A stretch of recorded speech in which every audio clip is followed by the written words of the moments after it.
بسم الله الرحمن الرحيم يسألونك عن الشهر الحرام قتال فيه قل قتال فيه كبير يسألونك تپوس کستان عن الشهر الحرام پبارا د میاشتو عزتمندو کې قتال د جنگ کولو فيه پدې میاشتو کې قل وتوا پیغمبرا قتال جنگ کول فيه پدې کې کبیر لوی ګناه ده وصد عن سبیل الله او خلق من کول د لارې د الله نه او کفر به او کفر کول پدې باندې والمسجد الحرام او خلق من کول د مسجد حرام نه او اخراج اهله او وستل حقداران د دې منه اکبر عند الله ډیر لوی ګناه ده پنځ د الله والفتنه او فتنه د شرک او اکبرو دا ډیره لوی ګناه ده من القتل د قتلنا ولا یزالون او همیشه بيد یقاتلونکم چې جنگ وکي تاسو سره حتی تر دې پورې يردوکم چې واپس کې تاسو ان دینکم تاسو د دیننا ان استطاعوا کچرتا د دیو طاقت وشو ومن او اسو کو يرتد منکم چې واپس شو منکم ستاسو نه عن دینه د خپل دین نه فیموت او مړ شو وهو کافر په داسې حال کې چې دا کافرو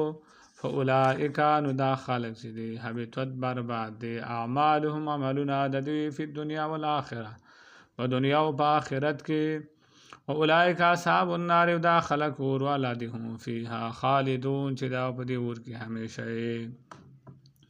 ان الذين يقينا آکسان آمنو چې ایمان راوړی دي والذین واکسان هاجروا چې هجرت کړی دی وجاهدوا او جهادونه کړی دي په سبیل الله فلا را د الله کې اولئک ذا خلق چې دی يرجون رحمت الله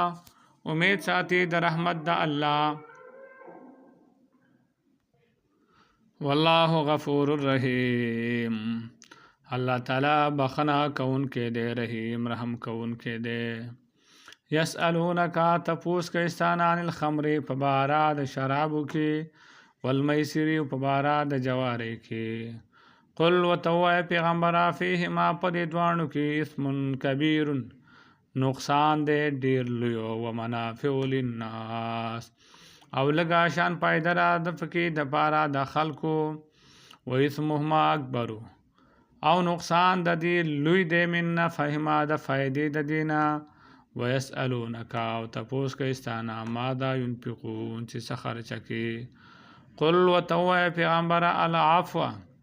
زیاتی شه ذالک هم دغرنګ یبین الله بیانې الله تعالی لكم تاسو ته الآیات خپل احکام لعلکم د دې دفاره تتفکرون چې تاسو سوچ او فکر وکئ په دنیا والآخرة په دنیا او په آخرت په کارونو کې ويسألونک او تپوس کئ عن الیتاما په بارا د یتیمانانو کې قل وتوای پیغمبره اصلاح لهم اصلاح لټول د دیو د پاره خیرون دا غوړه دی وان تخالطوهم کشرتا یوځې کوي تاسو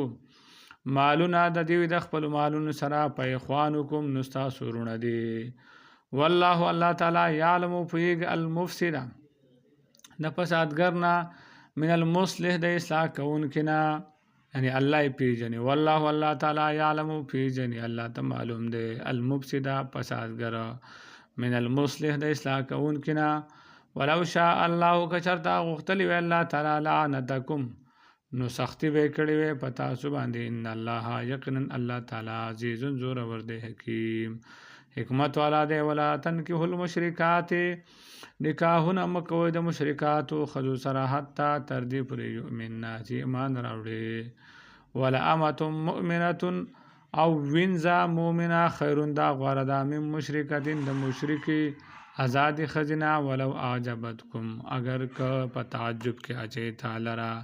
حسن داغی و مال داغی ولاتن کی المشرکین او تاسو نکاحونه مکوئ ای زنانه والمشرکین د مشرکانو سړو سره حتی تر دې پورې یؤمنو چې دوی ایمان راوړي ولعبد مؤمن او غلام ایمان والا خیرون دا غوره دی من مشرکین د مشرک نه ولو اعجبکم اگر که په تعجب کې غورځئ تعالی را مال داغه او حسن داغه اولایک دا خلق چې دی یادون الی النار را بلل کوي الی النار ور طرف ته والله الله تعالی یدو را بلل کوي الی الجنه جنت طرف ته والمغفرة او بخنه طرف ته باذن په خپل حکم سره ويبين آیاته او بیان خپل آیاتونه خپل احکامات للناس خلق ته لعلهم يتذكرون